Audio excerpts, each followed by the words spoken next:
தமிழகத்தில் 4 முதலமைச்சர் இன்றைக்கு தமிழ்நாட்டு மக்கள் ஆட்டி படுத்திக் கொண்டிருக்கிறார்கள். ஒரு திரு ஸ்டாலின், திரு உதயநிதி ஸ்டாலின், திரு சபரீஸ்வரன், திரு ஸ்டாலினுடைய மனைவி துர்கா. இந்தியன் திருநாட்டிலேயே இப்படிப்பட்ட முதலமைச்சர் எங்கேயுமே பார்க்கல. இன்றைக்கு கோபியில் இருக்கிற ஒருத்தர், அவரை பற்றி சில செய்தி சொல்லி ஆகணும். இதுல என்ன, இது புள்ளி உரமா நீங்கள் தெரிந்து கொள்ள வேண்டும். தலைவர் படமும் அம்மா படம் இல்ல, அதனால வல்லினாங்க. ஆனா இப்ப யார் படத்தை வச்சுக்கிட்டு போய் கட்சியில மாற்று கட்சியில சேர்ந்தீங்க? உங்களுக்கு அடையாளம் கொடுத்தது அதிமுக, உங்களுக்கு பதவி கொடுத்தது அதிமுக. கட்சி கட்டுப்பாட்டை மீறி ஏற்கனவே வேறொரு இயக்கத்தினுடைய முக்கிய பிரமுகர்களை சந்திச்சார். அதே தவறு, அதையும் நாங்கள் கண்டுகொள்ளவில்லை. என்னுடைய கருத்தை பிரதிபலித்திருக்கிறேன். இதற்கு ஒரு காலக்கெடு வைத்திருக்கிறேன். ஆக கெடு விதித்திருக்கின்றார். 10 நாள்ல எடப்பாடி பழனிசாமி இந்த இணைப்பை முன்னிறுத்தல் என்றால் நானே முன்னிருந்து நிறுத்துவேன் என்று தலைமைக்கு எச்சரிக்கை கொடுக்கின்றார். அப்படிப்பட்டவரை நாங்கள் எப்படி இயக்கத்திலே தொடர முடியும்?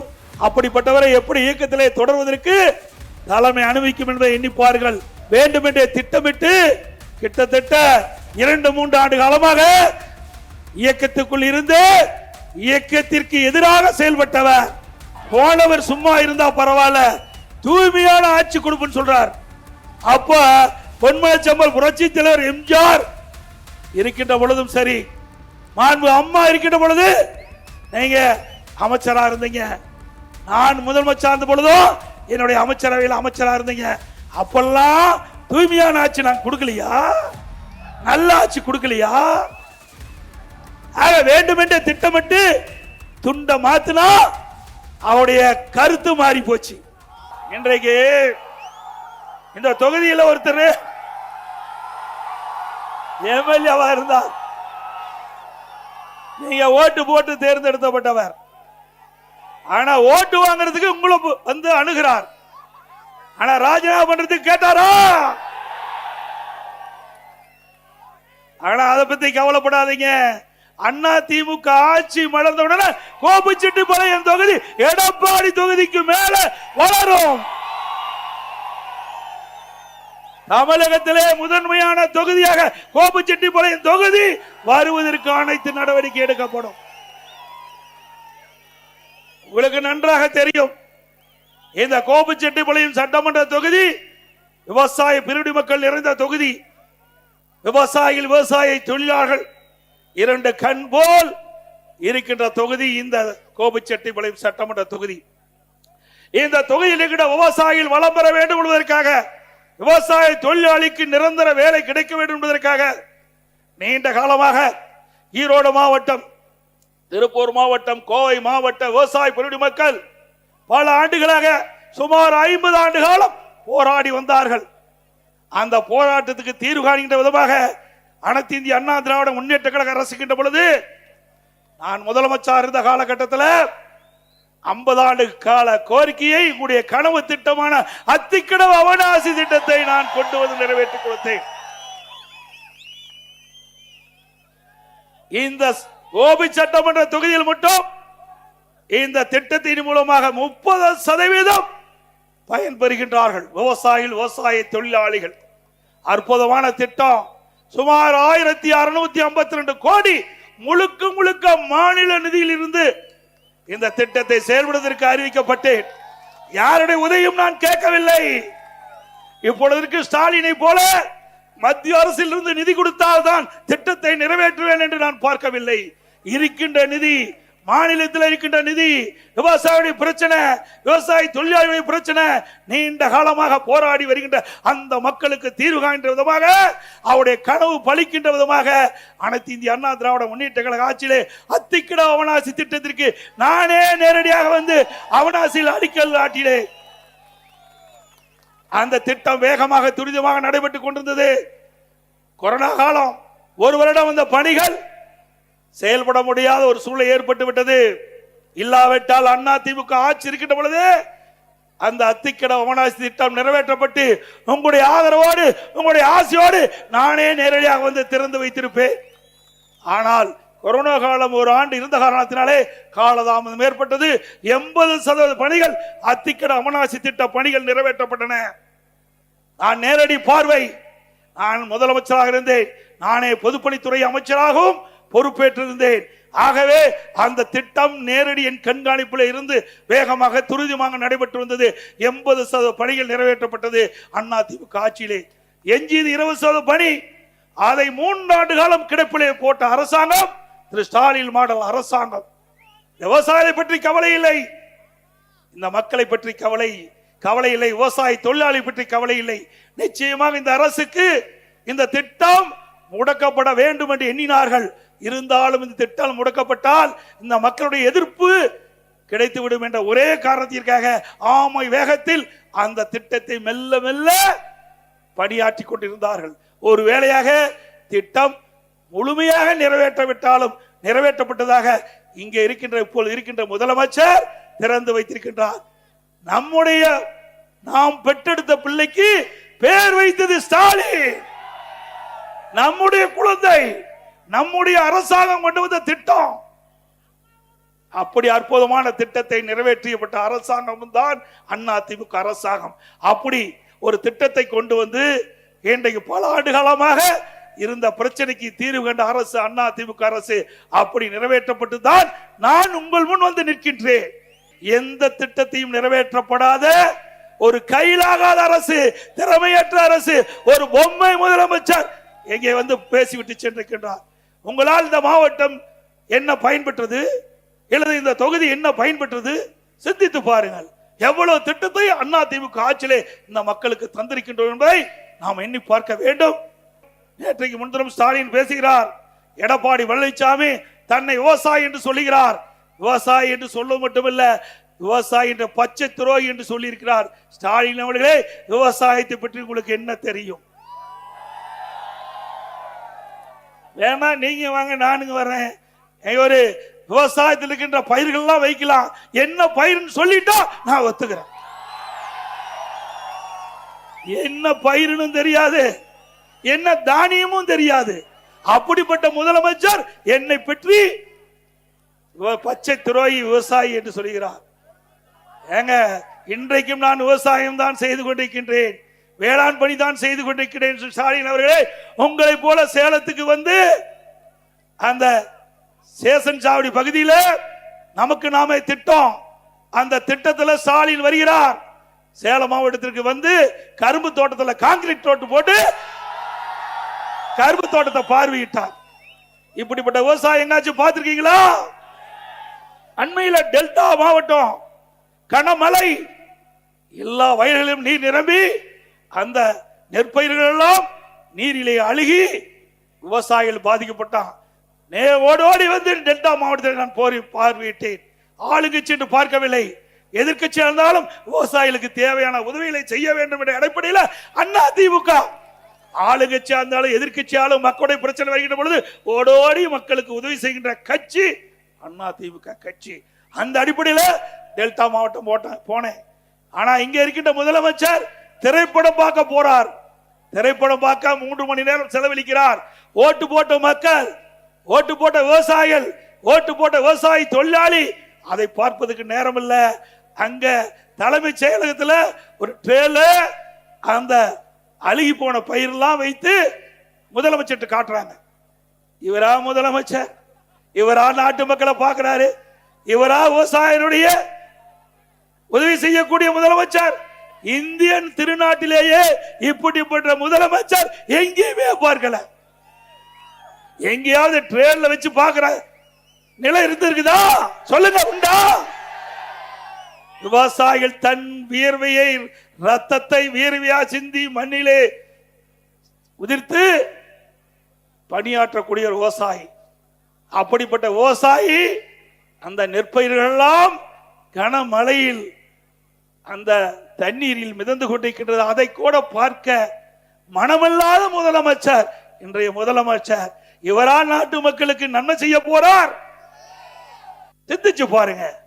இதே அனைத்து இந்திய அண்ணா திராவிட முன்னேற்ற கழக அரசு கிட்ட பொழுது டெல்டா மாவட்டம் ஒவ்வொரு முறை பாதிக்கின்ற பொழுதும் ஓடோடி பார்த்து அந்த விவசாயிகளுக்கு அணுகி அவளுக்கு என்ன தேவை, ஒரே ஆண்டில் 2 முறை விவசாயிகள் பெருங்குடி மக்களுக்கு நிவாரணம் அளித்த ஒரே அரசாங்கம் அண்ணா திமுக அரசாங்கம்.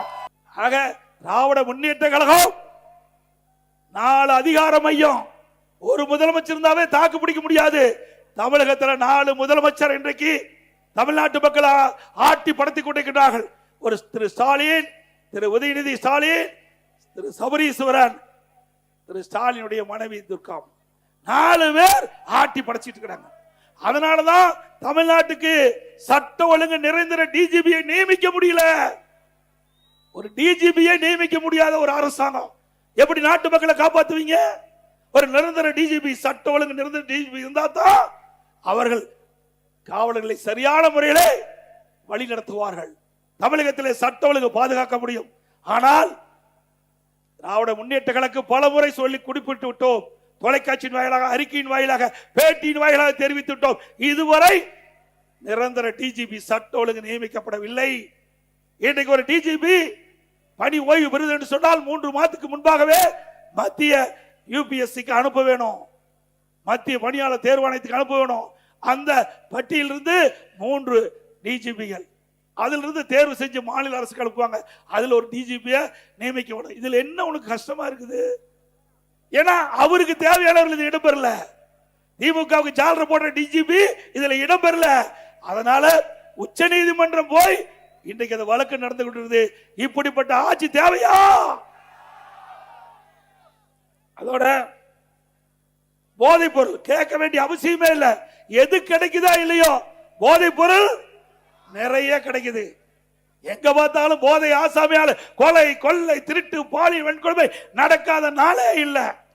நீங்க அப்பெல்லாம் தொலைக்காட்சியில் பாத்தீங்கன்னா வெள்ளி என்ன நிலவரம், தங்க என்ன நிலவரம்னு பார்ப்போம். இப்ப கொலை என்ன நிலவரம்னு பார்க்கிறோம். கொலை என்ன நிலவரம்னு பார்க்கின்ற ஆட்சி திமுக ஆட்சி. அங்கே நமக்கு சமூக நலத்துறை அமைச்சர் தூத்துக்குடியில் ஒரு நிகழ்ச்சியில பேசுகிறார். திராவிட முன்னேற்ற கழகம் ஆட்சிக்கு வந்த பிறகு 6999 சிறுமிகள் பாலியல் கொடுமைக்கு ஆளாக்கப்பட்டிருக்கிறார்கள். அவர்களுக்கு 104 கோடி நிவாரணம் கொடுப்பதாக சொல்லியிருக்கிறார். இப்படிப்பட்ட அமைச்சர் அதை பெருமையா பேசுறார். கேவலமா இல்ல, வெக்கக்கேடான அல்ல. பாலியல் கொடுமை தடுத்திருந்தால் சிறந்த ஆட்சி.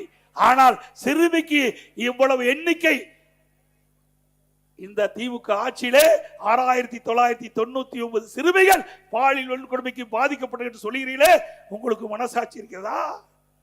இன்னைக்கு காவல்துறை வைத்திருக்கிற திரு ஸ்டாலின் அவர்களே, சிறுமிக்கு என்ன பாதுகாப்பு கொடுத்துக்கிறீர்கள்? அவருடைய வாழ்க்கை என்ன ஆகும்? நீங்க 104 கோடி நிவாரணம் கொடுத்துட்டா அதுக்கு வாழ்க்கை திரும்பி வந்துடுமா?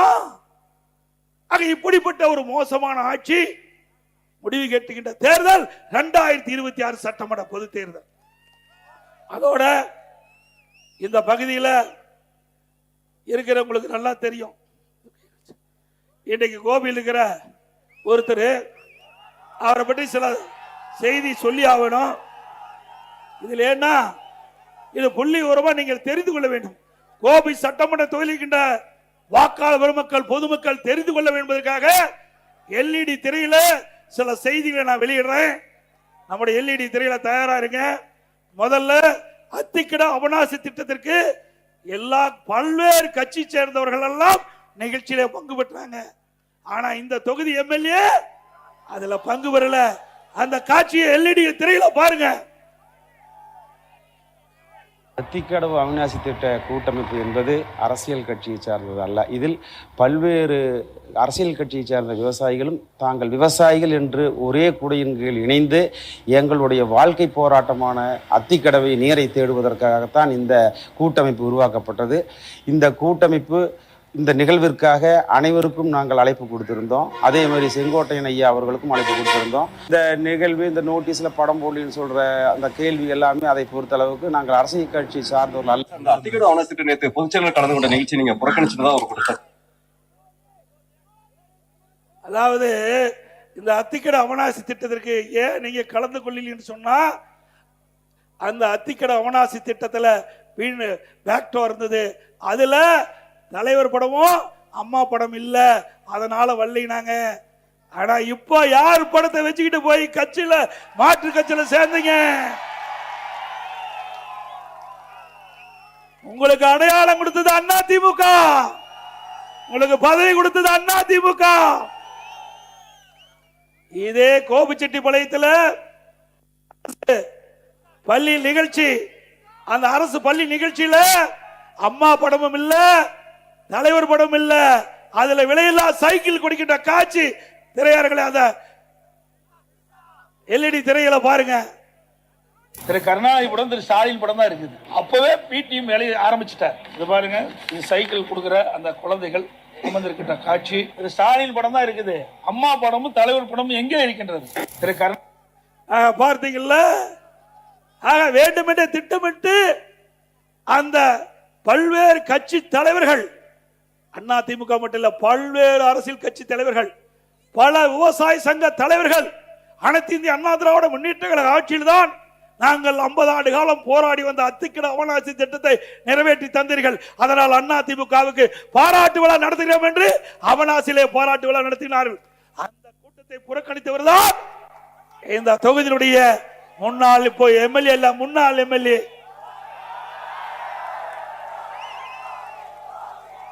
இவரா உங்களுக்கு நன்மை செய்ய போறார். எவ்வளவு கஷ்டப்பட்டு இந்த திட்டத்தை கொண்டு வந்து நான் நிறைவேற்றினேன். எதிர்கட்சிக்காரர்கள் நம்மை மதிக்கின்றார்கள். நம்ம கட்சியிலிருந்து தேர்ந்தெடுக்கப்பட்ட ஒருவர் நம்முடைய பொதுச் செயலாளர் கலக்கின்ற அந்த கூட்டத்தில் கூட கலந்து கொள்ளவில்லை என்றால் இந்த மக்கள் மீது அக்கறை கொண்டவரா? அதோட இன்னொன்னு, அண்மையில ஒரு மாசத்துக்கு முந்தைய நினைக்கிறேன், அவர் நான் மனம் திறந்து பேட்டி கொடுப்பினார். கட்சி கட்டுப்பாட்டை மீறி ஏற்கனவே வேறொரு இயக்கத்தினுடைய முக்கிய பிரமுகர்களை சந்திச்சார். அதே தவறு, அதையும் நாங்கள் கண்டுகொள்ளவில்லை. அத்திக்கட அவனாசி திட்டத்திலே பங்கு பெறவில்லை, அதையும் நாங்கள் கண்டுகொள்ளாமல் தான் இருந்தோம். அவருக்கும் உண்டான மரியாதையை நாங்கள் கொடுத்தோம். ஆனால் அவர் திருந்தவாடி அல்ல. அதற்கு மாறாக நான் மனம் திறந்து பேசுகிறேன் என்று சொல்லி இங்கே கோபிச்செட்டிப்பாளையத்திலே ஒரு பேட்டி கொடுக்கிறார். அந்த பேட்டியிலே அவர் சொன்ன செய்தி அங்க எல்இடி திரைக்காட்சியில பாருங்க. 10 நாள் என்னுடைய கருத்தை பிரதிபலித்திருக்கிறேன். இதற்கு ஒரு காலக்கெடு வைத்திருக்கிறேன். ஆக கெடு விதித்திருக்கிறார். 10 நாள்ல எடப்பாடி பழனிசாமி இந்த இணைப்பை முன்னிறுத்தல் என்றால் நானே முன்னிருந்து நிறுத்துவேன் என்று தலைமைக்கு எச்சரிக்கை கொடுக்கின்றார். அப்படிப்பட்டவரை நாங்கள் எப்படி இயக்கத்திலே தொடர முடியும்? அப்படிப்பட்டவரை எப்படி இயக்கத்திலே தொடர்வதற்கு தலைமை அனுமதிக்கும் என்பதை எண்ணிப்பார்கள். மூத்த தலைமை கழக நிர்வாகிகளோடு கலந்து ஆலோசித்து தலைமைக்கு எதிராக பொது வெளியிலே பேட்டி கொடுத்ததுனால அவர் பதவியை விடுவித்தோம். அப்பொழுதாவது திருந்துவார் என்று பார்த்தோம். அப்பொழுதும் திருந்தவாடி அல்ல. பிறகு மரியாதைக்குரிய தேசிய தலைவராக விளங்கிய பசும்பொன் ஐயா முத்துராமலிங்க தேவர் நினைவகத்திற்கு போனாங்க. அங்க போகும்போது அனைத்து இந்திய அண்ணா திராவிட முன்னேற்ற கழக அடிப்படை உறுப்பிலிருந்து நீக்கப்பட்டவரோடு எந்த தொடர்பு வைத்துக் கொள்ளக்கூடாது என்று பொதுக்குழுவில் நிறைவேற்றப்பட்டு தீர்மானிக்கப்பட்டிருக்கிறது.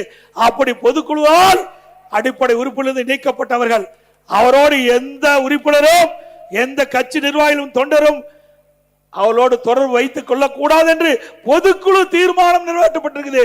அப்படி இருக்கின்ற பொழுது அந்த பொதுக்குழு தீர்மானத்திற்கு எதிராக அவர் நீக்கப்பட்டவரோடு அந்த நினைவிடத்துக்கு செல்கிறார். பிறகு வேறு என்ன செய்ய முடியும்? தலைமை கழக மூத்த நிர்வாகிகள் அழைத்து பேசி அவர் இனி இந்த இயக்கத்தில் தொடர்வதற்கு லாயக்கற்றவர். அதனால அவர் அடிப்படை உறுப்பினர் நீக்கி இருக்கிறோம்.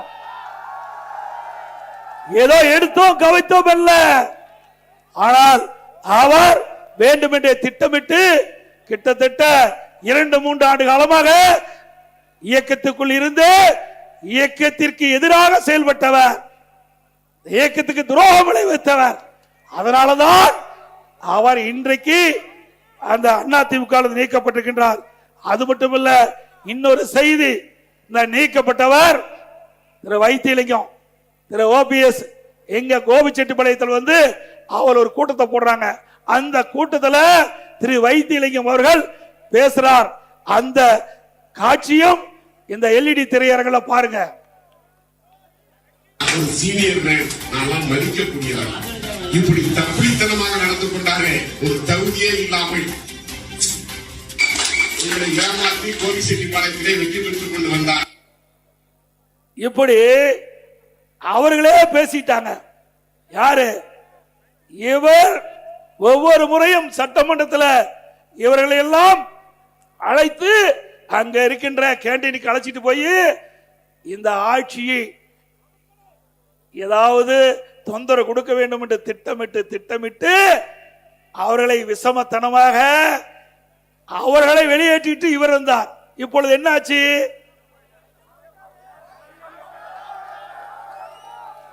என்னைக்கு நல்லது செஞ்சா நல்லது நடக்கும், கெட்டது செஞ்சா. ஆக இந்த இயக்கத்திற்கு யார் துரோகம் செய்தார்களோ அவரெல்லாம் ஆண்டவன் பார்த்துக் கொள்வார். யார் பார்த்துக் கொள்வார்? நம்மை பொறுத்தளவு திறந்த மனம். அனைத்து இந்திய அண்ணா திராவிட முன்னேற்ற கழகத்தை பொறுத்த வரைக்கும் உங்களில் ஒருவனாக இங்கே இருந்து பேசிக் கொண்டிருக்கின்றேன். நான் இன்றைக்கும் தொண்டன். இங்கே இருக்கின்ற ஆயிரக்கணக்கான பேர்ல நானும் ஒருவன். இவரை போல சுயநலவாதி நான் அல்ல. இயக்கத்திற்கு எவ்வளவு சோதனை, எந்த இயக்கத்திற்கும் இல்லாத சோதனை.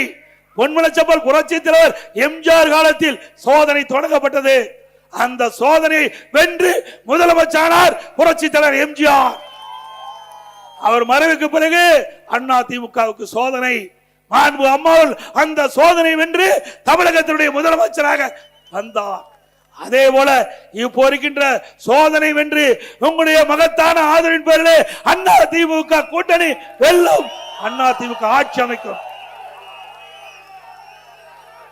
அனைத்து இந்திய அண்ணா திராவிட முன்னேற்ற கழகம் 2026 சட்டமன்ற தேர்தலிலே பெரும்பான்மையான இடங்களிலே வெற்றி பெற்று ஆட்சி அமைத்தல் முதல் கோபிச்செட்டிப்பாளையத்திலே வந்து வெற்றி விழா கொண்டாடுவோம். இது நடக்கும் இல்ல?